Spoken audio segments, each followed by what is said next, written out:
The Maternity and Midwifery Forum brings you Matflix, video streaming from maternity experts. All your CPD and revalidation needs met in one place. Our expertly curated box sets are the perfect way to engage with the latest thinking, issue by issue. They make revalidation easy and are the perfect accompaniment to any project or university coursework. In addition to video from expert speakers across maternity and midwifery, there is easily accessible research and links to the latest government policy documents. Our reflective questions at the end are the perfect primer for your revalidation. In the same way the Maternity and Midwifery Forum provides certificates to show that you have attended these festivals, we can provide certificates for those who have consumed the content of a box set and submitted their written answers to the reflective questions provided by our curator, Dr. Jenny Hall. Midwives, maternity professionals and students, do not miss out. Subscribe to Matflix today. Box sets are just £17.50 each, or access to them all starts at £8.99 per month and only £5.99 for Maternity and Midwifery Festival attendees. Students pay just £2.99 per month and only £2.49 for Student Maternity and Midwifery Festival attendees. Check out the box sets at www.matflix.co.uk.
The Maternity and Midwifery Forum brings you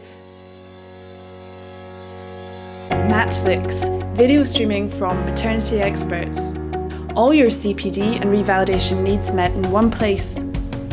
Our expertly curated box sets are the perfect way to engage with the latest thinking, issue by issue. They make revalidation easy and are the perfect accompaniment to any project or university coursework. In addition to video from expert speakers across maternity and midwifery, there is easily accessible research and links to the latest government policy documents. Our reflective questions at the end are the perfect primer for your revalidation. In the same way the Maternity and Midwifery Forum provides certificates to show that you have attended these festivals, we can provide certificates for those who have consumed the content of a box set and submitted their written answers to the reflective questions provided by our curator, Dr. Jenny Hall. Midwives, maternity professionals and students, do not miss out. Subscribe to Matflix today. Box sets are just £17.50 each, or access to them all starts at £8.99 per month and only £5.99 for Maternity and Midwifery Festival attendees. Students pay just £2.99 per month and only £2.49 for Student Maternity and Midwifery Festival attendees. Check out the box sets at www.matflix.co.uk.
And welcome to this week's session 4 of series 3, Maternity and Midwifery Hour. Huge welcome to everybody.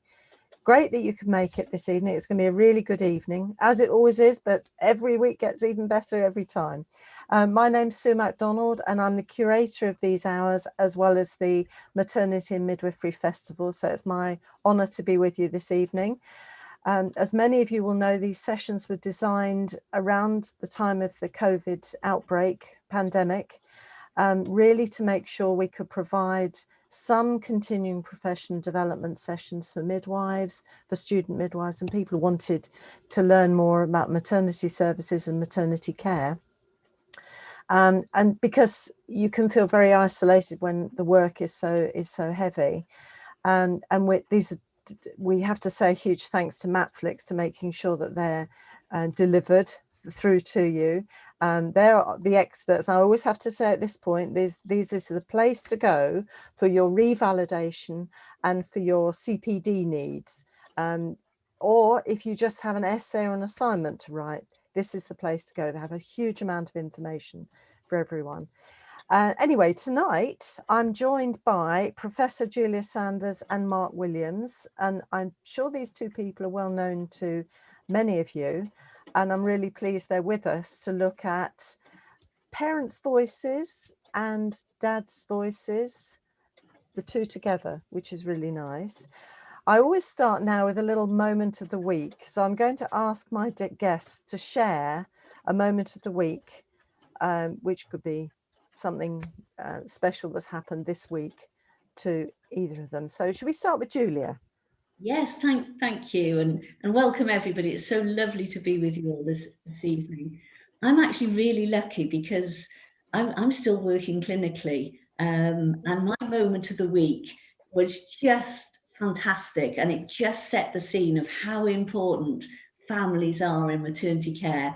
And I was privileged enough to be caring for a woman who herself had COVID. So unfortunately, her children couldn't visit her. And she had her newborn baby, and she zoomed over to her children who were at home, and the shrieks of excitement and joy at these siblings seeing the first images of their new sibling was just delightful, and it just reminded me of these moments are so special, and we need to capture them and hold them dear to us. And I think especially this week, Julia, that's a lovely moment. So are you meaning they actually zoomed with a Zoom like we're doing tonight? Just like we did tonight, yeah. So rather than just sending a photograph of the lovely. of the new baby. I could see the children at home, and they could see their new sibling, and it was, in fact, the first I knew that she was set this up was literally hearing the shrieks coming out from these little children at home. Wonderful. This is really being a midwife. Fantastic. Thank you so much, Julia. How about Mark? Have you a moment of the week?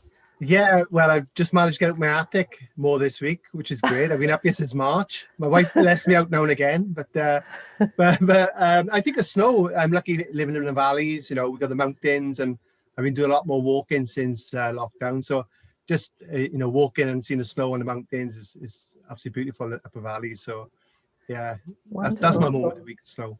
Okay, that's fabulous. Thank you so much for two lovely moments. I've got now a picture in my mind of a family all squeaking and squealing with Julia, and I bet Julia squeaked and squealed too. And then Mark in all this snowy landscape. And I have to say, but I love your accents so restful and lovely. So thank you for joining us this evening. Thank you. Now, I'm going now just to go through the sort of things that we normally talk about. Because we're here because of COVID rather than meeting face to face. We're still in lockdown, everybody, and the statistics and the images at the moment are very grim. The numbers of infections of COVID are going down a little bit. Death rates have hit a new high, and that is awful. And obviously this week, the big news was that it hit over 100,000 people. And that's not just the people who we've lost, it's their families who've been affected, their friends, and all that, that goes with that, and the people looking after them. It means the NHS is under immense pressure and stress. And we need to really remember that and think about our colleagues in the intensive care, in accident emergency, and in the general wards, looking after people who are sick. And we need to remember actually that we've had quite a lot of health service people who've died through COVID, and I am aware that 9 midwives have died over the period of time as well, and maternity care support workers. So you'll notice we've got a little candle on the screen, and partly that is for the Holocaust Memorial Day, but also we felt it was the right thing just to mark thinking about all those people we've lost in the UK over this period of this terrible virus.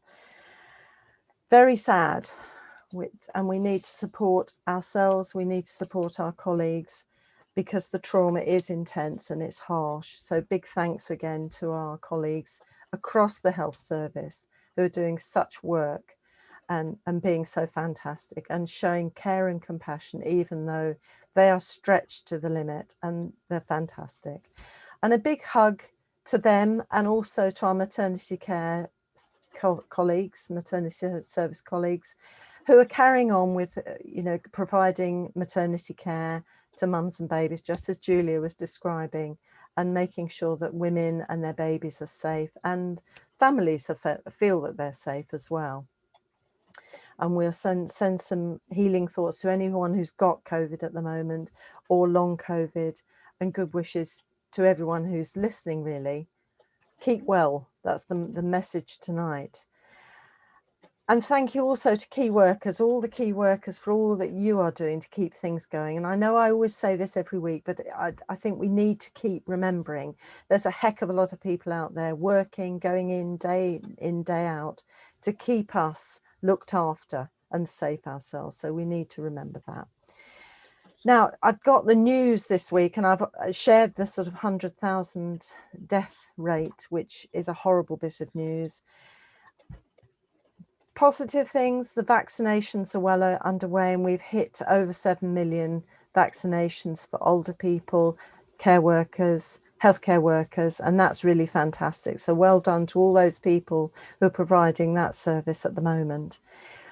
Today is International Holocaust Memorial Day, and I know there's been a lot on the radio and a lot on the TV about that, and remembering the sort of intolerance and hatred that was shown to the Jewish people at that time and other people in the world. So you might wish to light a candle. I've got my own candle ready for 8 o'clock to put in your window. Do choose something that's safe. Don't set fire to your house.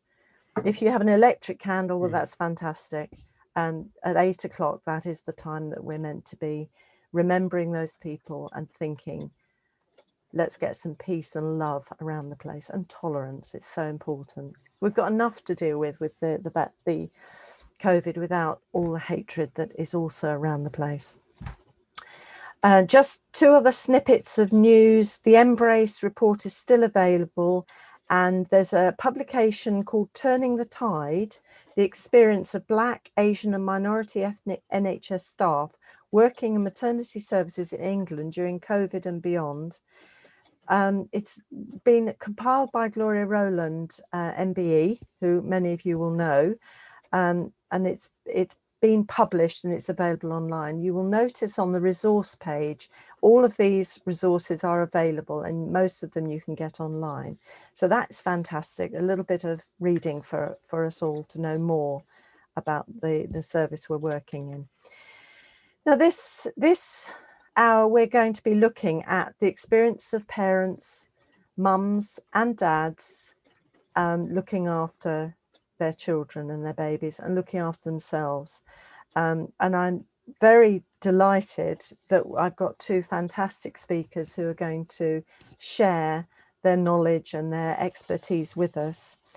We're kind of focusing a little bit on perinatal mental health, and particularly initially the first one on dads. And dads sometimes get a bit neglected. I'm sure Mark's going to say this, but they're an important part of the family unit. And if dad's feeling anxious or depressed, that can impact on mum.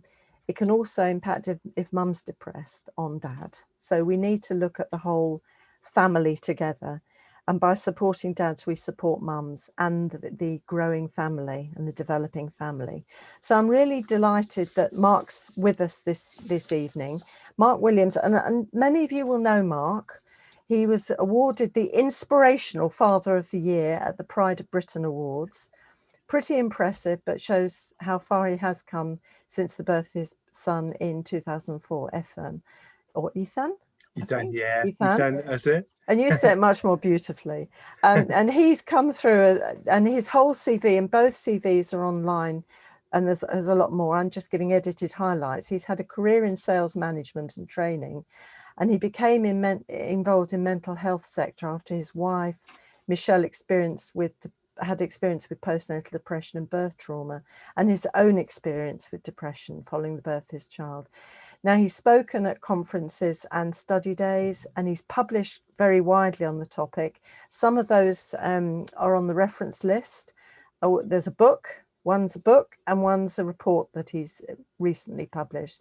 So I'm really so delighted he's with us this evening. So welcome, Mark. Now the screen is all yours and you've already got it. Yeah. Hi guys, hope you're all okay. Most importantly, you're okay. Like you said, I'm known for fathers, but actually campaign for all parents really. And he started the campaign for the mother baby unit in Wales. And as you know, hopefully that's going to come back this year. So that closed in 2013. So I believe that if you support all parents for their mental health, it just has far better outcomes for the whole family and that child's development. So like Sue said, I come from a lived experience first, and then working with parents and also working with Dr. Jane Handley. And with that mix, I've got the knowledge of the parents as well, you know, which is vital. So my story starts like from all parents have a past history of anxiety or depression, you know, and mine was undiagnosed with ADHD before when I was in school. So I had an undiagnosed disorder and I struggled and self-managed that all my life. I was only diagnosed at 40 years of age. So I was pretty successful in sales. I didn't know nothing about mental health, totally didn't know nothing about mental health. So after 22 hours labor, I remember the doctors came rushing in and they said, Mr. Williams, your wife needs emergency C-section. And it was the first time I actually had a panic attack. I've never had a panic attack like that ever since. And when I went into the labor ward and what I witnessed, it was horrific. And, you know, seeing my wife, and I honestly thought my wife and baby was going to die in that situation.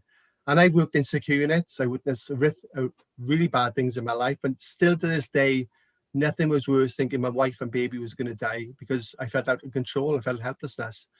Michelle went on to have severe postnatal depression, where she was in crisis team. But we realised now there's an overlap between PTSD from the symptoms, which actually goes into the postnatal period. So a lot of mums and dads, well, dads now as well, you know, if you witness or experience a life-threatening event, that is PTSD. So PTSD is an anxiety disorder, either witnessing or experiencing a life-threatening event. And then we know some of the symptoms, severe symptoms, which is nightmares, flashbacks. But like I said, it's an anxiety disorder. So my personality totally changed in the first year of fatherhood. I couldn't tell my wife how I was starting to feel, because my wife is in crisis team. I didn't want to impact on her mental health. I went from, you know, expecting to be back in work in 2 weeks, self-employed. It took me 6 months to get back in work. And even then, I weren't the same person, because when I went back into sales, tried to get back into sales, I couldn't take the pressures anymore. And all of a sudden, we talk about isolation. For me personally, I've never felt so isolated in the first year of fatherhood. I didn't initially bond with my son initially, but I think that bond and attachment grew, because as we know, when that's skin to skin, it can release oxytocin, which is good for the baby and dads as well. So all these things I was doing, which I didn't know about, because when my wife unfortunately was unwell in bed, it was only me and my son Ethan. So my bond attachment did really grow really quick. And I'm pleased to say he's doing well, fantastic now in school and stuff. But going back to that experience, my personality totally changed in that first year of fatherhood. I remember punching a sofa, bust my hand. As we know, a lot of men suppress those feelings, and that comes out in all sorts of ways sometimes as well. So I was using alcohol as a coping skill. I was lucky, there's a lot of families haven't got that family support. So my mother-in-law came to live with us, and that helped so much. And I have my own family, but I couldn't tell him how I was starting to feel, because I didn't want the attention taken away from my wife either. So I struggled on for years. And like I said, I've written a book about it, which explains more. And the most important thing I want to share with you tonight is actually the research, which shows why we should be supporting all parents for their mental health as well. We know the biggest killer of men under 50 is suicide. And yet we know now there's high risk of suicide in new fathers. But like me, because there was no screening on early prevention support in place, a lot of men will get diagnosed with anxiety or depression after the perinatal period. And as a mental health advocate, I used to come across mums who had PTSD or postnatal depression from years ago. And when I met them in the secure units, nobody had ever asked them or screened them. But we know perinatal mental health has certainly come a long way in the last 10 years, I would definitely say, because a lot of people used to say postnatal depression or baby blues, but we know perinatal mental health is the big umbrella. So my experience basically changed when I was actually working in the youth sector. I started changing my local youth club, and it was a lot of young suicides in Bridgend, the area. So I started educating myself more about mental health. I started going into the sector, but I still didn't get the help during that period, because I thought if I went to the doctors, it'd be on my notes and I would never get a job in mental health. So I suppressed those feelings, and eventually I lost my grandfather, and my mother was diagnosed with cancer in a short space of time. And then a timeline of trauma, basically, I just couldn't cope anymore. Now, I was physically fit during this time. I was doing a lot of kickboxing at the time, but mentally, it was actually impacting on my physical health, pins and needles, all these aches and pains. And what really changed my life was meeting a gentleman in the gym. And I was working in a hospital called T. Catherine at the time. And he said, can I bother weights? I said, yeah. I got to go to NHS Prams, he said. And I said, oh, what's NHS Prams? And he said, my wife's got postnatal depression.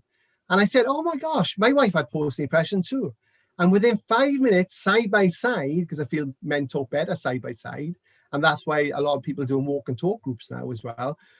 I told him more things in 5 minutes than I told my best friends and my wife, because he related to me, understood. I didn't feel that he was going to be any judgment. And back then, it was a bigger stigma than it is now.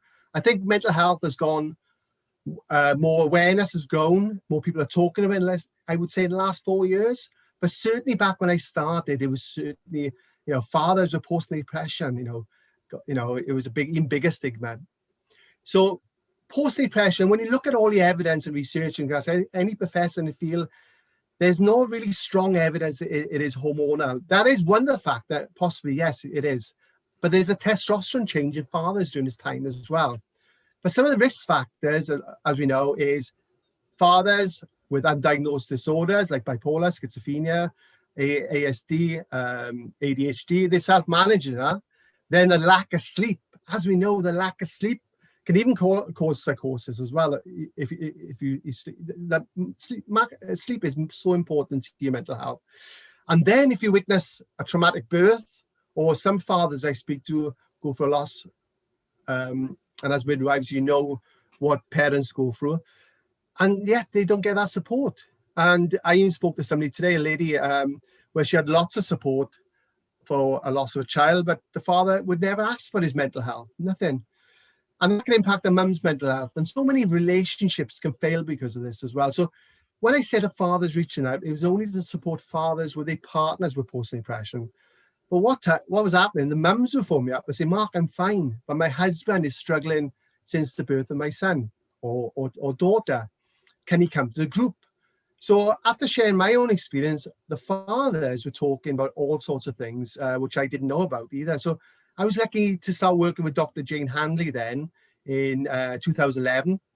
And then Jane was educating me. We were talking about paternal OCD. Now, paternal OCD, like dads and mums, they get the intrusive thoughts they can do something to the baby. They take themselves out of the situation and then they go down the pub. You know, dads don't change the nappy for reasons. The thoughts they get in, sometimes they've been abused in a bath. It could be from past history. So there's loads of reasons. So what we got to look at is, why are men behaving like they are sometimes as well? Because like I said, in my work I've done with parents, I found parents that, or dads, who actually, the relationship have failed. Then there's all sorts of problems with relationships. It could be a lack of sex, because the fact is that the father's gone through witnessing a trauma or seeing his partners go through crisis, and then he doesn't want to have sex with his partner again because he doesn't want another baby. And that's my experience, because I didn't want to have another child. Prior to that, I wanted two or three children, you know. So the relationship is really important to get the communication with parents together as well, because, you know, when mum's going for a vulnerable time and thinking, oh, my partner doesn't want sex. So sometimes the father doesn't want to have sex with a partner because the simple fact, he doesn't want her to go for that trauma. Antenatal is so important as well, which is not talked about in fathers. So if you've got a father like myself, or if, say, Michelle become pregnant, and now my anxiety now is going to be higher in the antenatal period, because now I've got to go into a labour ward where I witnessed that trauma. And as we know, a smell can trigger off that trauma as well. The other thing as well is important to know that communication is vital as well. We need to communicate as well because some dads, they just want to have a chat and tell them the process. You know, emergency C-section used to be used. It was CAP 1, 2, 3 now.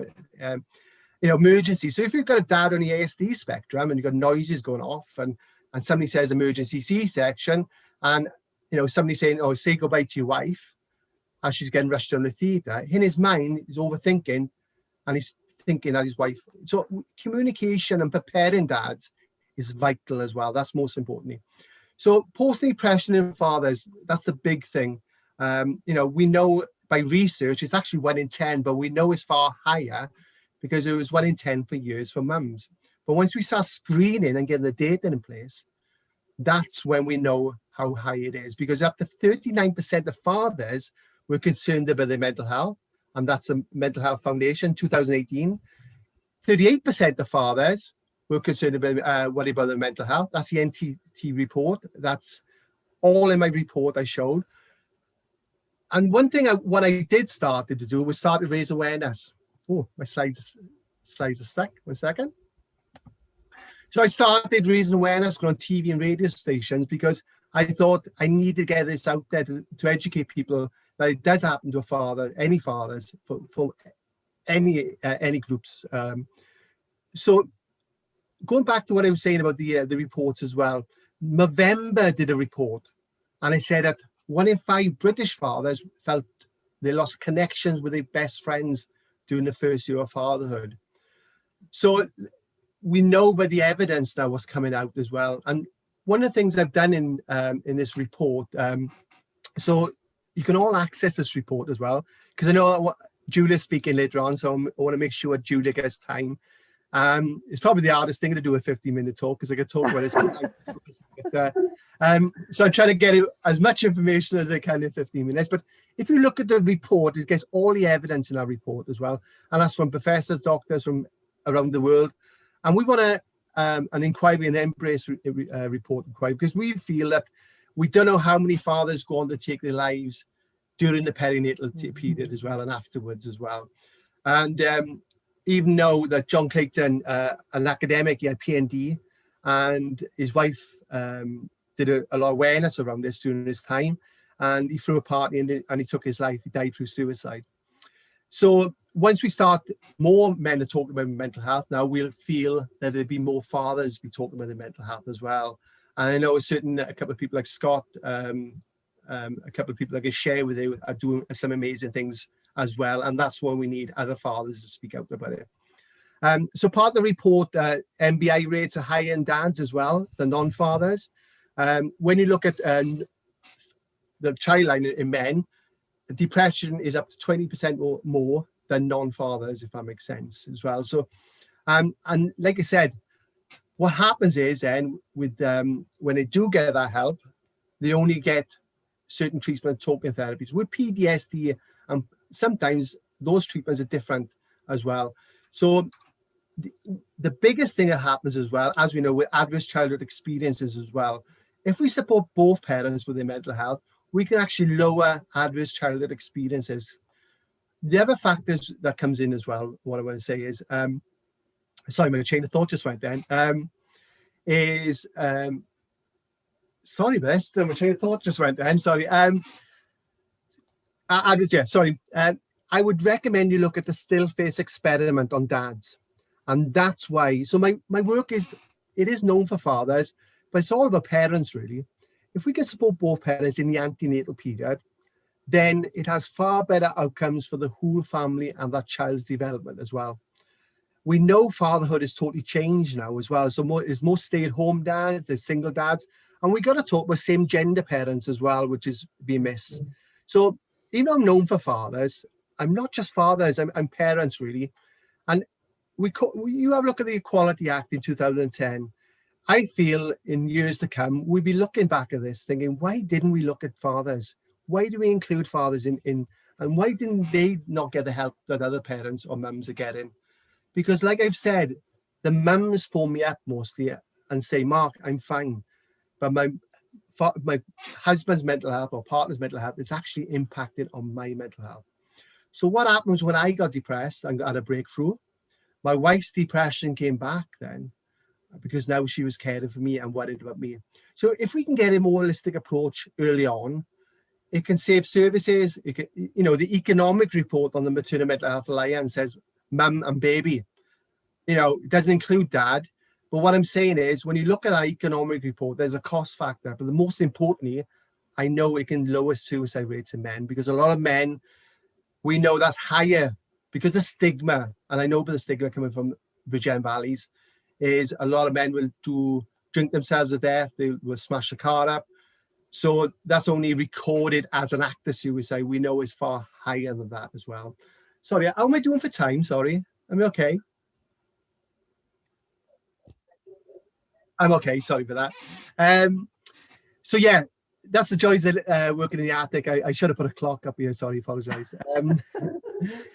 But going back what I was saying, so like I said, if dad is supported and prepared as well, then, you know, and feels confident, then, like I said, that can really improve the child's development. So I give an example is if mum has been at work all day, dad's come home and he hasn't had that practice of changing nappy, and unintentionally when the parents may say, oh, give me the nappy here, or give me the baby here, you're too slow.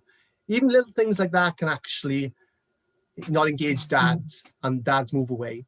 So we have to engage fathers in the antenatal, you know, antenatal classes for dads. The other thing I want to share with you as well is The OCD is a big factor, but out of everything, I feel birth trauma is huge, big, massive. And there's a video I did with Michelle O'Dent, and on BBC, it's on, called Dads in a Labour Ward. Please have a look at that. And it's, I think out of all the work I've done, more I think of it now, because my wife, even though Michelle was diagnosed with severe postnatal depression, when she did get that specialist support later on, it was a lot to do. When they did the timeline of trauma, it was the birth experience was the most traumatic out of everything. And what I, like I said, what I witnessed, I was, I used to wake up thinking my wife and baby had died. I'd have thoughts, not so much like some fathers I speak to, and even things, can trigger off, like I said, so, I've had that support. But we need other fathers as well to share their experience and give them the permission, because it's a big myth that men don't talk, massive myth. If you put fathers in a safe place who somebody understands and give them that time, I know from experience, men don't shut up. Honestly, they will carry on and carry on. And once they do open up, like myself, it's like a genie bottle. You can't stop talking about it then. But I think we've come a long way in mental health in general, and perinatal mental health as well. But like you said, I want to give Julia obviously time to speak as well. So please have a look at the report as well. And it's got loads of information on there. And actually got a film coming out now in March. So I'm hoping that will help parents as well. And so, if you want any information, please just let me know as well. And I'm sure we'll be asking questions later on. Is that okay? Perfect. We already have a question. We have to save it for after Julia. That's the order it has to be. But thank you so much, Mark. I mean, it's interesting that your comment about the same-sex partners, because of course you could have the same issue with any partner, because they're not kind of in our framework of care naturally, are they? Yeah. They're extra to the mother and the baby. But we'll explore that in a mo anyway. Well, we now have Professor Julia Sanders, who I'm delighted that she's with us this evening. She's a midwife, as you know now, and a nurse, a researcher and professional leader. She has a joint post between Cardiff University and Cardiff and Vale University Health Board, and she really does bring research into practice, as she's already illustrated. She's the chief investigator for a funded pool study, which is due to complete this year. So I'm sure we'll hear about that later in the year, perhaps. And she's recently completed this newly published a risk study into users' experiences of COVID-19 maternity service changes.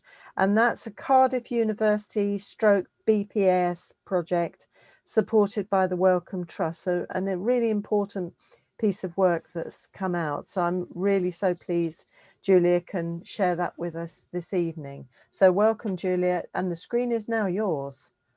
Thank you. I'll just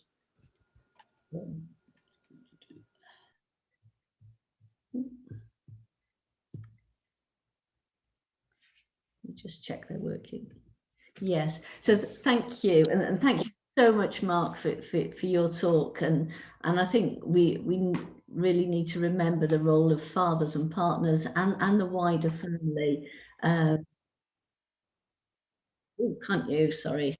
Let me go back.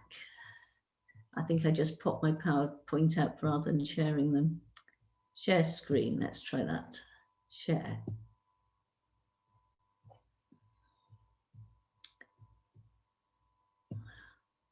Here we go. Let's try this one instead. How does that look? Does that look better? Lovely, thank you. So what I'm going to share with you this evening is the results of a survey that we conducted, looking at women's experiences of socially distanced maternity care. This was part of a study, the RISK project, was actually funded by the Wellcome Trust. And originally the funding and the main study was to look at women's experiences of public health messaging and how they receive messages about public health, and how as professionals we can better communicate those risk messages with women. But of course, halfway through the project, COVID and coronavirus happened, and we felt that as a team, we really couldn't miss the opportunity to capture women's experiences of this as well. So just to sort of think back to nearly this time last year, the incredibly rapid change that happened to maternity services as a result of COVID-19, and the whole of the NHS in the UK and maternity services suddenly made very drastic changes to their services, and a lot of the family orientated care was actually just wiped away within days. We moved as much as we could to virtual consultations, so women weren't being seen and partners weren't being seen face to face anymore. We actually reduced the number of antenatal checkups and postnatal checkups for women, and home visits were reduced. So perhaps reducing those opportunities for really developing relationships. And importantly, in our hospitals, we severely restricted access to partners and other visitors, so that included families as well. And of course, all these things were put in place with an aim of protecting mothers and babies and staff.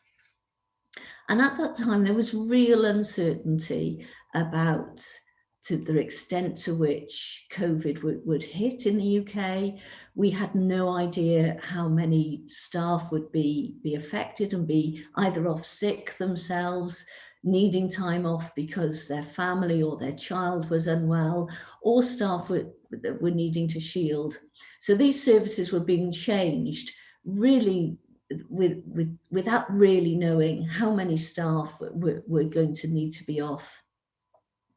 We also really had no idea of the numbers of very sick women that we would see, or the numbers of women that were COVID positive that we'd be looking after.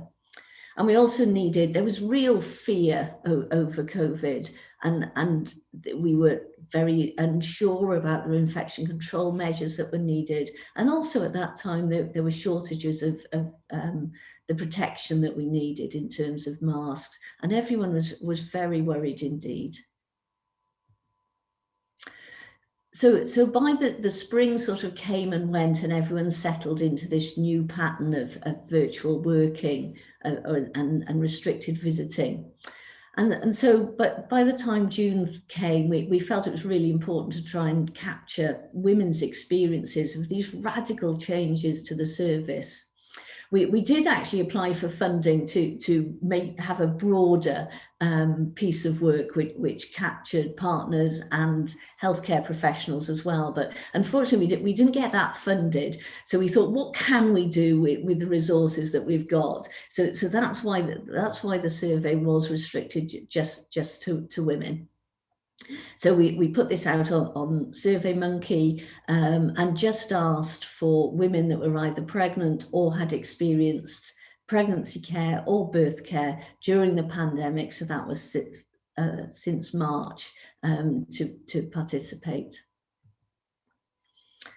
So we were asked for women who were over 16 who'd been pregnant and were living in the United Kingdom. And of course, unfortunately, because of the nature of the survey, women needed to be able to communicate in English.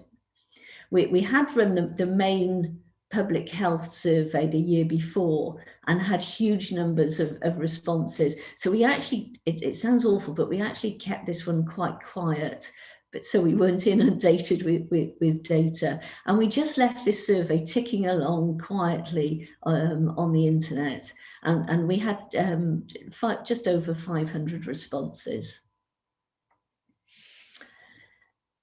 So the women that responded, around a third of them had actually given birth, and the remainder were still pregnant or had sadly lost their pregnancy. around just under half were expecting their first baby. And as you'd expect, and quite representative, around a quarter of the women had an underlying medical condition, and about 40% of women were also receiving some obstetric care. There's some details here about the participants. Generally, as often is the case with surveys, unfortunately, Black and ethnic minority groups was rather underrepresented. But what was important to us is we were hearing some women's voices, and hopefully they could share their experiences. So firstly, we asked women about just the general social distancing measures. In the United Kingdom, pregnant women had been put in this category that they should practice what was termed stringent social distancing. So that sounded like they needed to do a little bit more than everybody else, but they were never quite defined as a group that needed to shield. So that was a group that were considered very high risk. And the result of that we found really, so just 40% of women said that they actually found that advice quite confusing. And nearly 1 in 5 said they found it very unclear and confusing. So there was real problems with women understanding what is it that I'm supposed to do as a pregnant woman to protect myself.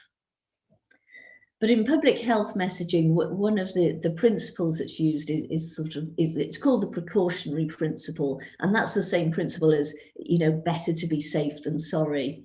And actually, women expressed that they understood that the knowledge about COVID-19 was very limited, that there were lots and lots of unanswered questions about how it would affect people in general and how it would affect pregnant women and their newborn babies. And actually, women appreciated that that caution was to be expected. And this is a quote from a woman who said, I think it's important to socially distance. There just isn't enough data or evidence as to what impact it can have on pregnant women. Unfortunately, a year later, we're much better informed, and we've got much better knowledge about the virus and the disease to know what is safe for women and for staff. And again, I was involved last year with talking to women who had booked for home births, and unfortunately in many areas home births were cancelled. Fortunately in our area that wasn't the case, but I was quite it was quite noticeable that lots of women were actually completely locking themselves away in their homes for months on end because they felt that was the only safe way to keep themselves and their baby safe. And that's got huge implications for the way that they felt and those feelings of isolation. So women were already feeling isolated, and then we were building in antenatal care that reduced the amount of face-to-face contact on top of that. So we asked women about their experiences of virtual antenatal care, and that by virtual I mean either telephone checkups or using Zoom or using something else. And around half of the participants had experienced one of these virtual checkups with a midwife, and slightly fewer with the doctor. Very few women actually reported that they had trouble with the technology, but that may well reflect the women that actually found and completed an online survey as well. But what was concerning was that nearly 1 in 4 women actually said that they felt their needs were just not met at all by virtual antenatal care. And we really need to consider that. It's very easy for us to embrace this with real enthusiasm and to think that it may be a good way to deliver care. But we now know that actually we'll need to make more of an effort if we're going to do that in the future. And some women, there were very few, I have to say, but some were actually very pragmatic about the whole thing. This is how it is. We've just got to put up with it, and that we've just got to accept it. And this woman said, it was nice. It's been nice to sit in the car and wait in the waiting room. I'm just going to tell my husband not to put the kettle on 1 second. Oh, he's taking the kettle away, so it's okay. The joys. So this woman, was quite pragmatic about it, quite accepted that it had to be. But actually, even for women who accepted it, they recognised that actually it was a pretty lonely time to be pregnant. And women also felt they were worried that clinical care was getting missed. So this was a woman who felt that she wasn't getting blood pressure checks at the same rate, she was concerned that preeclampsia may get missed. And that's a really difficult thing to women to accept, to be told at the beginning of your pregnancy, we're going to do this because this is how we feel we can look after you safely and it's important, and then suddenly to have some of that care removed. And that's what we found, real concern amongst women. Another area which caused enormous distress to women and concern was the fact that their partners couldn't be with them at all for any of their pregnancy scans. And at the beginning of COVID, partners had no access to be with their partners during scans at all. And women told us just how distressing that was.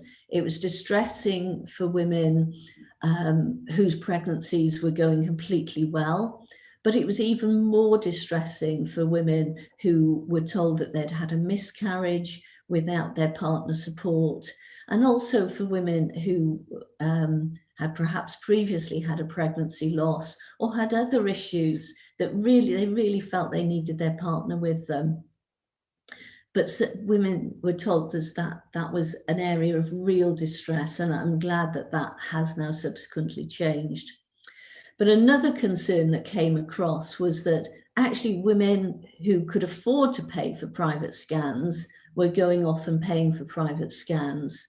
So there was a real, so it was actually the women who were more deprived and less financially stable who are actually suffering more as a result of this. And that really can't be healthy for us.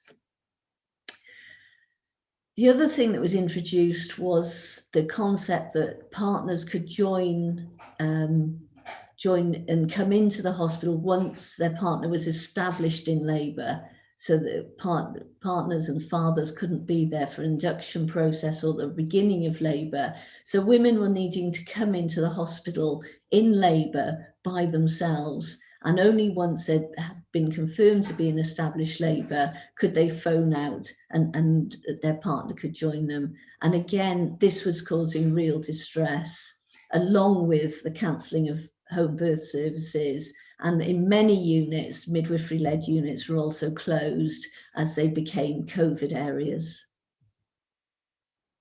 Okay. So looking at postnatal care, this was an area in the United Kingdom. Postnatal care always comes out as the Cinderella service. Postnatal care always comes out as the one that gets missed out. And what was really sad was to see nearly 70% of women actually saying they were lonely on our postnatal wards or unhappy, and they felt they needed practical care. And this is something we really need to address.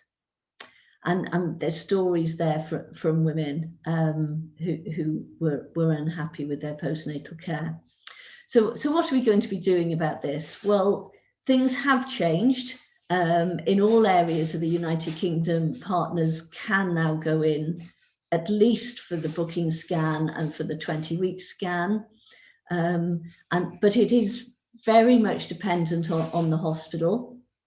In England, I think there's been more of a move and more of a direction from the chief midwifery officers to want to introduce visiting, but it does vary enormously. So I think we just need to continue to be very aware of these issues and to say, how can we safely, for mothers and babies and staff, get particularly partners and critical visitors, back into our units, and to appreciate that partners are not visitors. They're essential to providing that high quality family-based care that we all want to give. So thank you. Thank you, Julia. That was fantastic. I know that I've been very mean giving you only 15 minutes, both of you, because I know for both of you these are huge topics. And Julia, that's hot off the press. And I'm hoping you'll be able to speak to us at a later point further with more input as well. Well, both of you, fantastic. But I'm also conscious that we have a lot of audience. We've got apparently lots of dads and male midwives with us. So hello to you all this evening. One of them put out the first question, and that was from Scott Mayer, who says, can I ask Mark what support is out there for dads who are watching? And that may be shared by a few more dads watching. Yeah, there's not specialist support at the moment. That, you know, perinatal, NHS England are changing under the new long-term plan. So if mum has postnatal depression, the father would be screened or supported for their mental health. So that's coming in. But unfortunately, you know, my argument has always been sometimes only dad is suffering, and it impacts, you know, we got to have this more, all parents should be supported. It's very patchy, you know. I know, you know, there's first sector organizations out there, you know, there's organizations like, for instance, Hub of Hope and national, like NHS mental health helplines, but they're more like Anxiety UK. When it comes to fathers, unfortunately, you know, but we're hoping that's going to change. Dads Matter, Home Start, you know, there's different organizations doing different works, but when it comes to perinatal mental health support, it's unfortunately not much there at the moment. But on a positive mind, I know a lot of fathers, please look at the Hub of Hope and the NHS and speak to your health visitor and your midwife, because they are there for you as well. Okay, so that's your signpost for if you've got a problem. I mean, you've got a website, and I'm thinking that's got quite a bit of information. So if a dad wanted to get more information, that would be a way of getting it. They can email, yeah, definitely. Yeah. I'm mostly trying to change policies now, but I do speak to dads, and even since COVID, unfortunately, father's been left in the car park for 2 or 3 days, you know, can't go home because they're going to rush in, and, you know, and a lot of fathers just think they're just there to hold a bag. And I think it's just brought it to more attention now that the fathers are not there just hold bags, you know, we're parents, and we need to support mum as best we can. And I'm thinking actually from Julia's presentation and her description of one of the mums saying her husband was out in the car park. Now, I'm aware that often people will think if they're on their own, away from where the action is as it is, possibly their imaginations are a lot more dramatic than reality. So it's a lot worse. I don't know if that came through, Julia, when you were looking at some of the work. Yeah, just the communication. We tended, I think it's very easy to assume that everyone's got their mobile phone and everyone's FaceTiming and Zooming with their partners. But there's nothing worse than being the person at home and worrying about, and time takes on a different dimension when someone you love is in hospital and you still haven't heard anything for hours on end.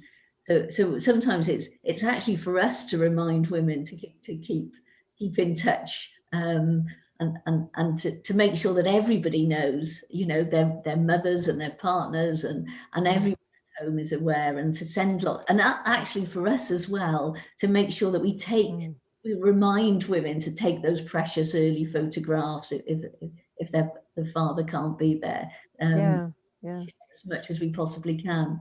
And I think that came through from both of your presentations in the importance of communication, and for us as midwives, making sure that we're helping the couple, whether they're same sex or man, woman, whatever, communicate with each other, because it is a huge life event they're going to have to get through at a strange time, I guess. So yeah, definitely. Anyway. And so can I just mention, there's a lady, Helen, she lost her partner when she was through suicide when she was pregnant.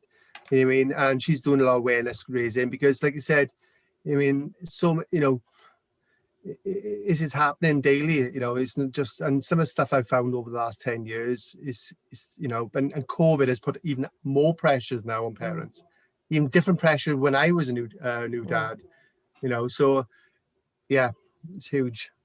No, that's great. Anyway, okay. We have Alison Nichol who says, I'm sorry, everyone, I'm looking this way because all the questions are coming through on a different screen to me. So Alison, hi Alison, says, I missed the bit about the video Daddy Blues. When will this be released and where can I find it, please? Oh, unfortunately, I didn't get Tom Cruise to play me, so it's an independent film. So he was in lockdown apparently, but no, he's but you know, it's on Mark Williams FMH Twitter. It's a Dr. Pavanda Jill. She's a doctor and she's a film director as well. So just Google her as best. So it's coming out in March. I can share this. March. So. Okay, well, make a note of that. Thank you very much, Mark. And we've got Ian Kemp. Hi, Ian. Is saying dads being involved from the outset has been a national recommendation since 2004. And if you listen to women since changing childbirth, 1993, you know your dates. And before, at what point is this going to change? A little frustration coming through from Ian. I don't know if you want to field that one, Julia. Well, a lot has changed. And over the years, I think as things change slowly, it's very easy to forget how much has actually changed.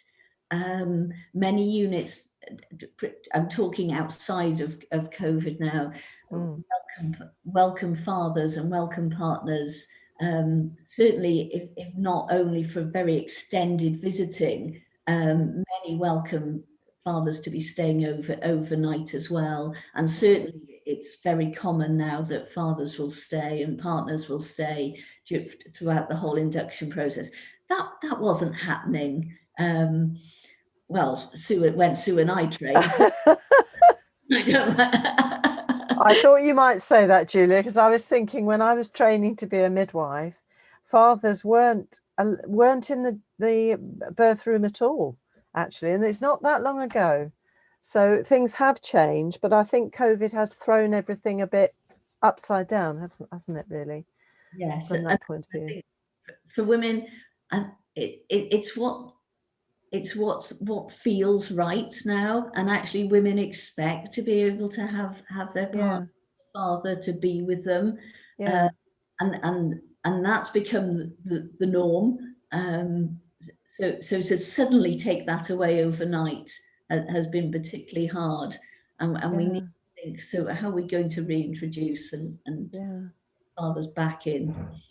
Yeah, that's interesting. I mean, it's interesting to think it may actually work the other way, that fathers are expected to be there and they really don't want to be there. And there may be some couples in which the couple have decided that maybe mum will be there rather than there for the father. But I don't know. I don't know if that's your experience, Mark. Have you had any fathers express that? No, you're right. I think the pressure of the fatherhood has totally changed, and is having the right partners with mum, you know, sport. But you're certainly right, you know, especially if dad from a previous relationship, he hadn't told his current partner that he lost a child during pregnancy or whatever. Obviously, it's going to have a massive impact as well, and that's what happens sometimes. Some fathers, and as we know, during pregnancy, you know, cortisol levels. If mum is stressed during pregnancy as well. And that's another reason why we got to look at, you know, fathers' mental health and support dads, because it just impacts on pregnant, you know, and in the antenatal period of a baby, you know, it's a whole thing. But going back to the question, you're right. Sometimes we need to ask: Are they prepared? Are we prepared enough? You know, even showing them things. You know, emergency. You know, cap 1, 2, 3.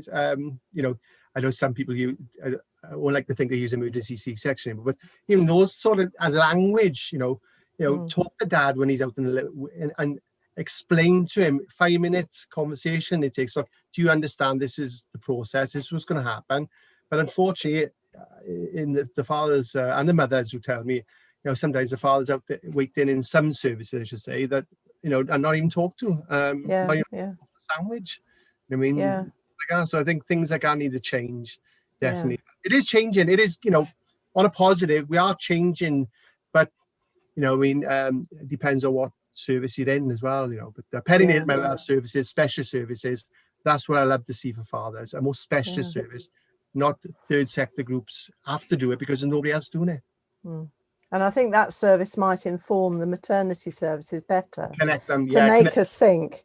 Because you actually, when you're talking about the Cat A and B, you sort of think we have, like every profession, and for those of you who aren't in midwifery who are watching, we all have our different language, and the language is, you kind of forget other people don't know your language when you're using it. So we need to be more aware of what the words we use. Absolutely. Right, I've got Edith KK says, I was in a meeting today for the East London Women's Experience Forum run by East London Health and Care Partnership, and they discussed more facility for frequently asked questions for partners and tactics used to allow them into scans, especially 20-week ones. What do you all think would be the best ideas and methods to use? So that partnership has talked about having FAQs. Julia, do you want to go first? You all right? I can. I'm not quite sure I understand. So I suppose it sounds like what's being asked for is more information. So women and their partners know more about what they're going into, information they need, and again it comes down to language. Often, radiographers, midwives, the person doing the scanning, really, particularly for that 20-week scan, needs to concentrate on the screen, and sometimes that's perceived that there must be something wrong, and again it's so important just to say, I am going to be looking at the screen for a few minutes, just bear with me, and then I'll show you your baby, your baby in detail, and then everyone just relaxes and knows that that's normal. So yeah, information, and I always say, no woman has, or father or partner has ever complained that we gave them too much information. No. That midwife just went on and on telling me what's going to happen, every little detail. Yeah, please don't talk to women about your holidays unless they really want to hear about them. But just keep giving every little scrap of information, because it's foreign. It's where we live. It's our home. We know everything that goes bing. But one bing can be a real trauma. Very scary. Yeah, that's grand. Thank you. Yeah, right. So at the moment, there's nothing on it. CG 1929 guidelines so far, no pathway. And I know some services are creating their own pathways as well, which is vital, because if the conversation does happen and dad is struggling, well, at least they got some sort of pathway. And I think health professionals will be more confident if they got that pathway as well, to actually where to put dad as well. So we need proper pathways to get this specialist or service for dads.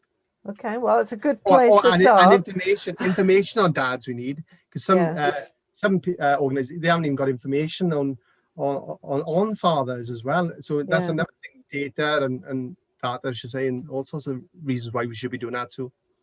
Fabulous. Thank you very much. Now we've got a follow-up from Ian Kemp. Hi Ian, who says, dads are an integral part of the parenting jigsaw. By excluding them, we're only providing part of the essential care. Happy to support Mark if required. There you are, you've got a follower now. Thank you, Ian, that's great. Okay, and we've got we are running out of time now, sadly, so I've got one comment to end, because it's been fantastic. We could keep on going this discussion forever. I know, and you're both fabulous because you're coming out with so much good information. But a nice comment to end on. Joy, now, Ifari Moyo, I hope I've done that correctly, Joy. This is so educative and informative, a great session. Thanks, Julia and Mark. So there we are. And we've had loads of people watching us, including people in Ghana. So hello, Ghana. I don't know what time of day it is in Ghana, but I bet it's late. So thank you very much for joining us. And this has been absolutely fantastic. I just need to do the thank yous to our fantastic speakers, Julia and Mark, who've given us, I know, edited highlights. We've been very mean. We haven't had as much as we'd like.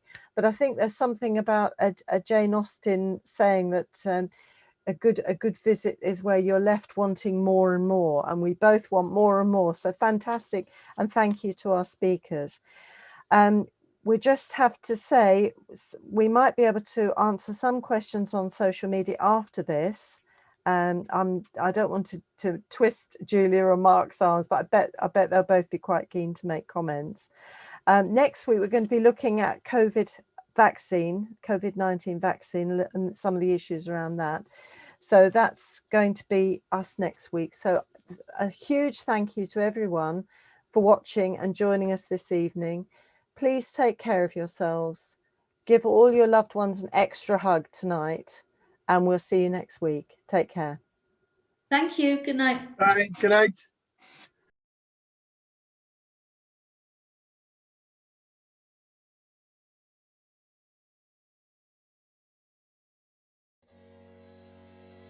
The Maternity and Midwifery Forum brings you Matflix, video streaming from maternity experts.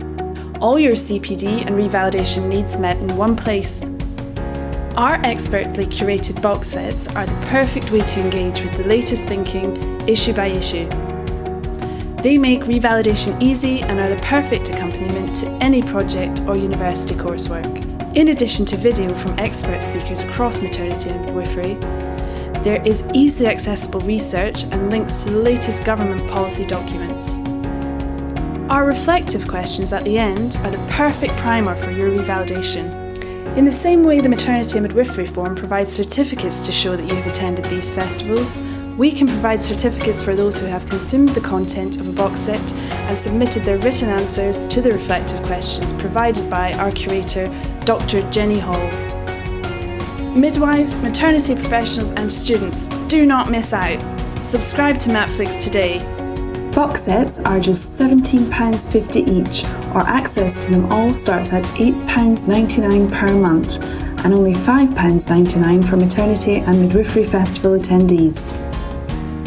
Students pay just £2.99 per month, and only £2.49 for Student Maternity and Midwifery Festival attendees.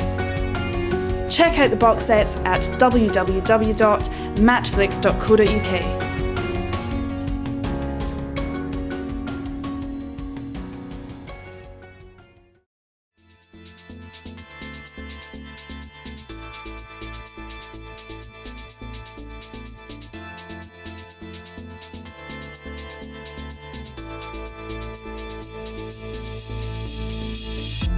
Good afternoon, everyone. I am the co-founder of 5 Times More. My name is Clotilde Rebecca Abbey, and we've got Tanika here as well. Good morning, and welcome to day 2 of the Learnovation Conference. Good morning, good afternoon, and good evening, and you're all very welcome to the Faculty of Nursing and Midwifery's seminar today. It's there in so many studies, isn't it? This is what midwives want to do. It's what they know they're good at. Unless we find new ways of reinventing the art of cooperation, then frankly we're in for a pretty difficult ride over the next 10 years.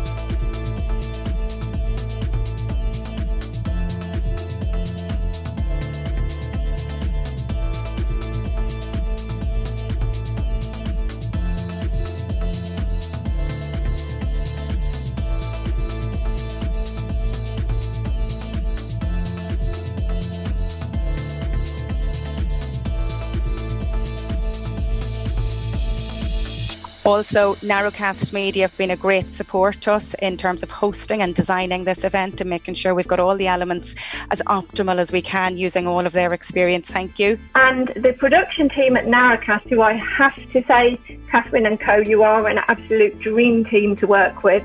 So thank you. Thank you very much, but most importantly to Neil Stewart and Associates and my advice for organising the votes, and to you, Catherine. It has been just extraordinarily easy for us to do this. We were very nervous, but you made it an absolute easy trip. So thank you so much. and we couldn't have done it without you, literally. Gur míle maith agat.